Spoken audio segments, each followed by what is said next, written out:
మానసిక వికాసానికి క్రీడలు దోహదమని బెల్లంపల్లి మున్సిపల్ చైర్పర్సన్ జక్కుల శ్వేత అన్నారు. పట్టణంలోని సెంటర్ ఆఫ్ ఎక్సలెన్సీ పాఠశాలలో సీఎం కప్ క్రీడా పోటీలను చైర్పర్సన్ శ్వేత ఆర్డీఓ హరికృష్ణ ప్రారంభించారు. తెలంగాణ క్రీడా ప్రాధికార సంస్థ ఆధ్వర్యంలో ఈ పోటీలు నిర్వహిస్తున్నారు.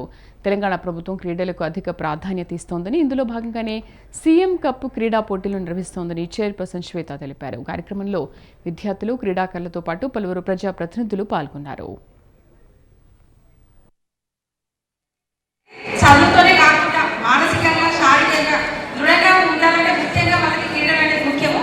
కావున గౌరవ రాష్ట్ర ముఖ్యమంత్రి రేవంత్ రెడ్డి గారు ముఖ్యంగా పిల్లలు విద్యతో పాటు క్రీడలో అన్ని రంగాల్లో ముందుగా ఉండాలని చెప్పేసి వారికి మంచి భవిష్యత్తు ఉండాలన్నటువంటి గొప్ప ఉద్దేశంతో ఈరోజు సీఎం కప్ అనేటువంటి గొప్ప కార్యక్రమాన్ని నిర్వహించడం జరిగింది. ముఖ్యంగా ఏంటంటే ఈరోజు నిర్వహించినటువంటి ఈ కార్యక్రమంలో క్రీడకు దానిలో మండల స్థాయి